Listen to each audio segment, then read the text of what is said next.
Hello दोस्तों, rail कारवां channel में आप लोगों का बहुत बहुत स्वागत है। भारतीय रेलवे में अलग अलग तरह की तेज़ ट्रेनें चलती हैं, लेकिन हम यह कैसे सुनिश्चित कर सकते हैं कि यह सबसे तेज़ ट्रेन है? तो यह जानने के लिए इस वीडियो के अंत तक बने रहिए। और अभी तक आपने हमारे इस चैनल को सब्सक्राइब नहीं किया है तो सब्सक्राइब कर दीजिए और लेटेस्ट वीडियोस देखते रहने के लिए बेल आइकन पर क्लिक कर दीजिए। तो चलिए आज का रेल कारवां शुरू करते हैं।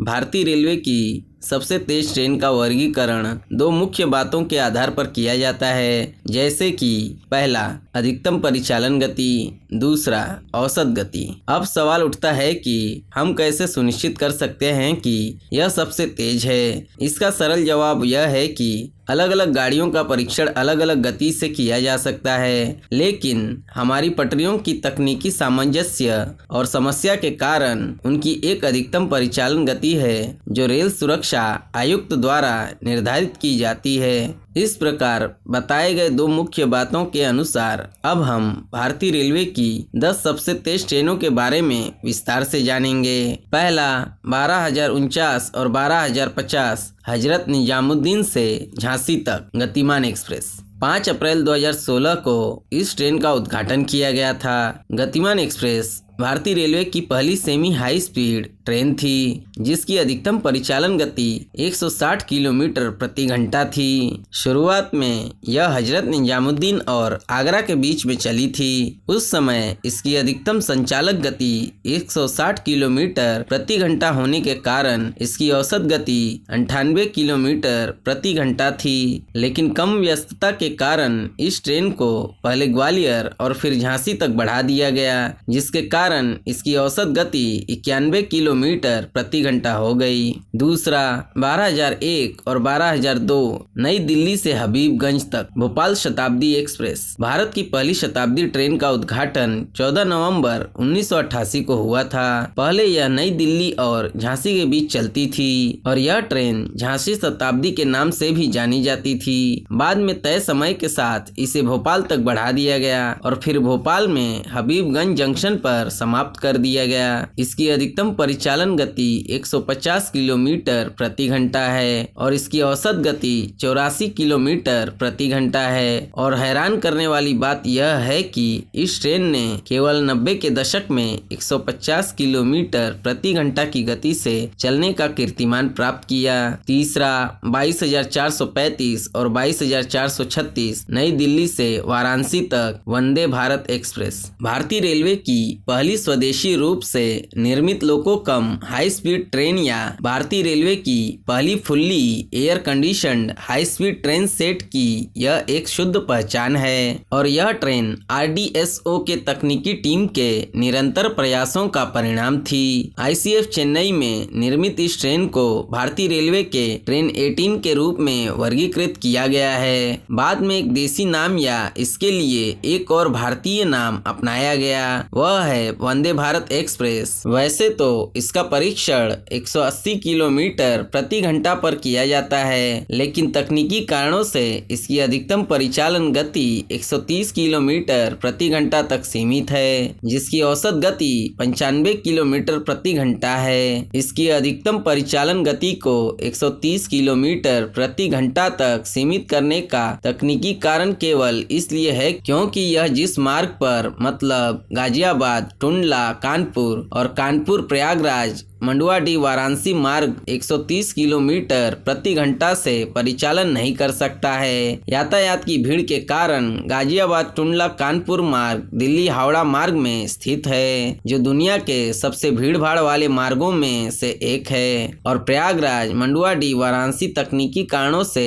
उच्च गति संचालन नहीं कर सकता है। चौथा 12,033 और 12,034 नई दिल्ली से कानपुर तक शताब्दी एक्सप्रेस। भारतीय रेलवे की सबसे कम उम्र की शताब्दी एक्सप्रेस में से एक है। इस ट्रेन को लखनऊ शताब्दी एक्सप्रेस के यात्री की मांग में वृद्धि की सहायता के लिए पेश किया गया था। 19 फरवरी 2010 को डाउन या रिवर्स शताब्दी एक्सप्रेस को अधिकतम परिचालन गति 130 किलोमीटर प्रति घंटा और 90 किलोमीटर प्रति घंटा की औसत गति से चलाया गया था। पांचवा 12,951 और 12,952 नई दिल्ली से मुंबई तक राजधानी एक्सप्रेस। 19 मई 1972 को भारत की दूसरी राजधानी एक्सप्रेस का उद्घाटन किया गया। इस ट्रेन को अधिक पुरानी पीढ़ी में बॉम्बे राजधानी के रूप में जाना जाता है। यह ट्रेन राजधानी ट्रेनों की लिस्ट में सबसे तेज राजधानी एक्सप्रेस है। खास बात यह है कि यह ट्रेन भारत में पहली राजधानी ट्रेन थी और LHB कोच पाने वाली तीसरी ट्रेन थी। इसकी अधिकतम परिचालन गति 130 किलोमीटर प्रति घंटा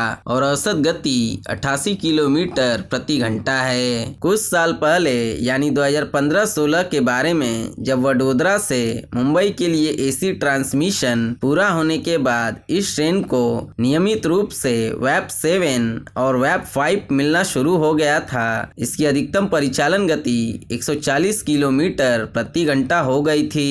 बाद में सिग्नलिंग सिस्टम और अन्य में परिवर्तन के साथ इसकी गति को 130 किलोमीटर प्रति घंटा पर फिर से चलाया गया। छठवा 12301 और 12302 नई दिल्ली से हावड़ा तक राजधानी एक्सप्रेस सबसे प्रतिष्ठित गैर लग्जरी ट्रेन और साथ ही भारतीय रेलवे की पहली fully air conditioned superfast train है। हावड़ा राजधानी भारत की पहली राजधानी ट्रेन थी जिसका उद्घाटन 3 मार्च 1969 को किया गया था। उस समय इसके हावड़ा और दिल्ली के बीच यात्रा का समय 24 घंटे से 17 घंटे 20 मिनट तक कम हो गया था। हावड़ा राजधानी की अधिकतम परिचालन गति 130 किलोमीटर प्रति घंटा और औसत गति 85 किलोमीटर प्रति घंटा है। सातवां 12249 और 12250 आनंद विहार टर्मिनल हावड़ा युवा एक्सप्रेस। यह ट्रेन 1990 के बाद राष्ट्र के यूथ मतलब युवा के लिए पूरी तरह समर्पित चेयर क्लास सुविधा वाली पहली superfast air conditioned overnight train है। ऐसा इसलिए है क्योंकि 1990 के बाद AC sleeper non AC sleepers को समायोजित करने के लिए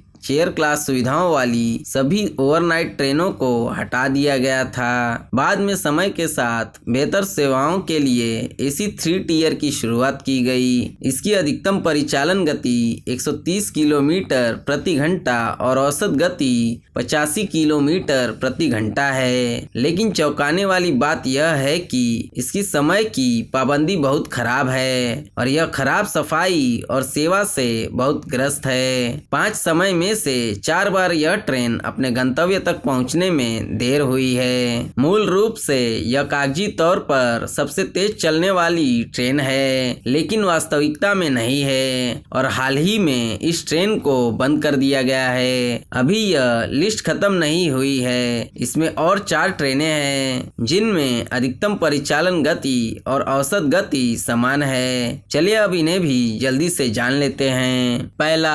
22,439 और 22,440 श्री माता वैष्णो देवी कटरा वंदे भारत। वंदे भारत एक्सप्रेस 130 किलोमीटर प्रति घंटा की अधिकतम परिचालन गति और 82 किलोमीटर प्रति घंटा की औसत गति के साथ चलती है। यह भारतीय रेल की दूसरी ट्रेन 18 या वंदे भारत एक्सप्रेस ट्रेन है। दूसरा 12,313 और 12,314 नई दिल्ली से सियालदह तक राजधानी एक्सप्रेस। इसकी अधिकतम परिचालन गति 130 किलोमीटर प्रति घंटा और औसत गति 82 किलोमीटर प्रति घंटा है। यह ट्रेन राजधानी एक्सप्रेस के लिस्ट में तीसरी सबसे तेज राजधानी एक्सप्रेस है और हावड़ा राजधानी के बाद कोलकाता के लिए दूसरी सबसे तेज कनेक्टिविटी है। हावड़ा राजधानी में यात्री मांग में वृद्धि की सहायता के लिए इस ट्रेन को 1 जुलाई 2000 को पेश किया गया था। तीसरा 12,953 और 12,954 हजरत निजामुद्दीन से मुंबई सेंट्रल तक अगस्त क्रांति राजधानी एक्सप्रेस। अगस्त क्रांति मैदान के नाम से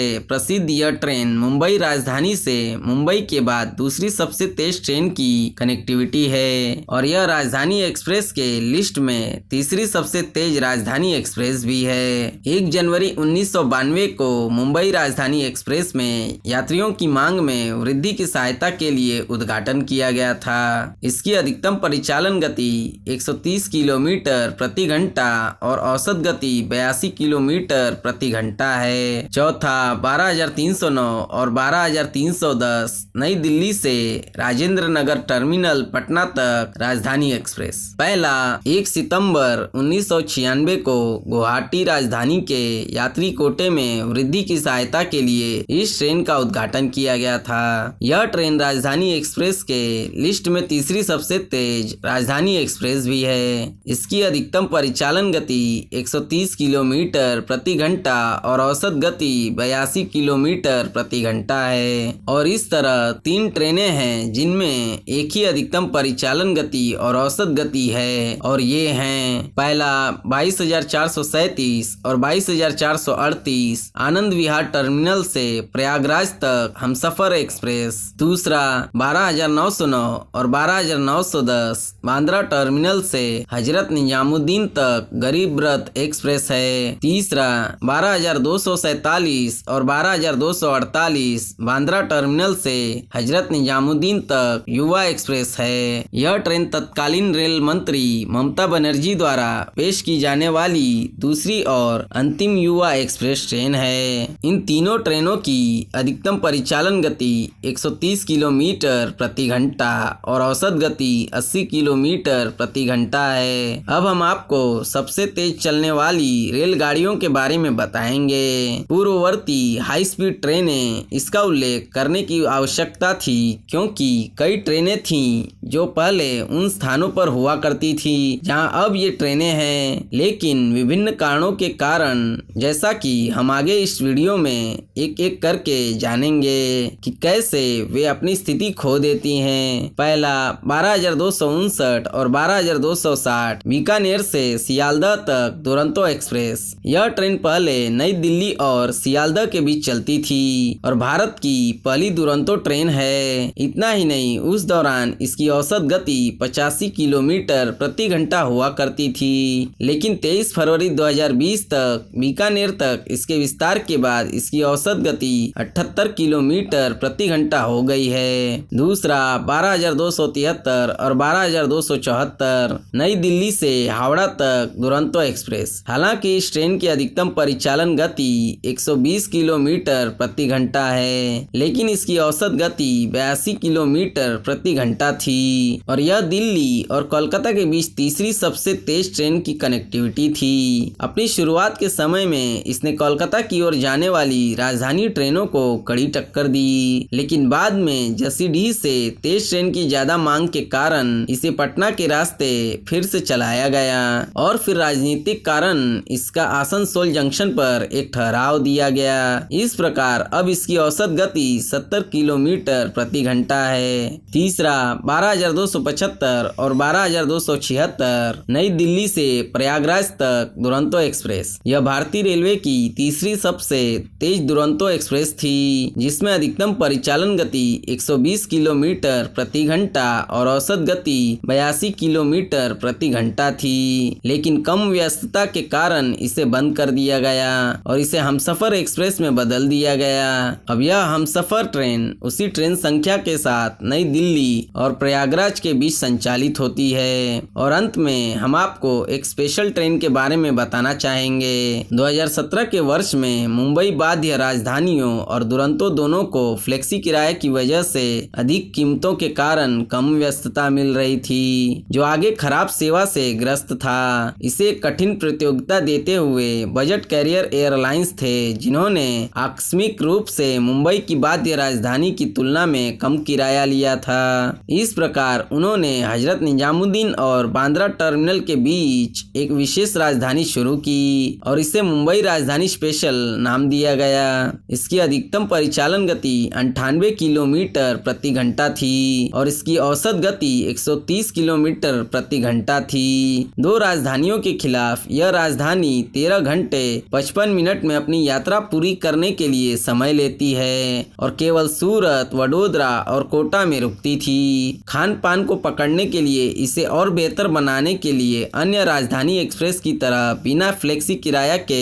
वैकल्पिक रखा गया था। अब तकनीकी शब्दों में इसे कभी भी हासिल नहीं किया गया जो इसके लिए था। यह ट्रेन लगभग 1 घंटे बाद अपने गंतव्य पर पहुंच गई इसकी समय सारणी इस तरह बनाई गई है कि वास्तव में यह हासिल नहीं कर सकता है, लेकिन दूसरी तरफ यह मुंबई राजधानी और अगस्त क्रांति राजधानी एक्सप्रेस की तुलना में कम लागत के कारण अत्यधिक लोकप्रिय हो गई। इस ट्रेन को बाद में बंद कर दिया गया क्योंकि यह एक स्पेशल ट्रेन थी। हम आशा करते हैं कि अब आप लोग समझ गए होंगे कि भारत में सबसे तेज चलने वाली ट्रेन कौन कौन सी है। अगर आज की वीडियो में दी गई जानकारी आपको अच्छी लगी हो तो आप इस वीडियो को लाइक करके अपने दोस्तों के साथ शेयर कर दीजिए, और अभी तक आप लोगों ने इस चैनल को सब्सक्राइब नहीं किया है तो सब्सक्राइब करके बेल आइकन पर क्लिक कर दीजिए, क्योंकि इस चैनल पर भारतीय रेलवे से जुड़ी सभी जानकारी आपको मिलती रहेगी। और वीडियो देखने के लिए धन्यवाद। तो फिर मिलेंगे किसी दूसरी वीडियो में, तब तक के लिए बाय बाय।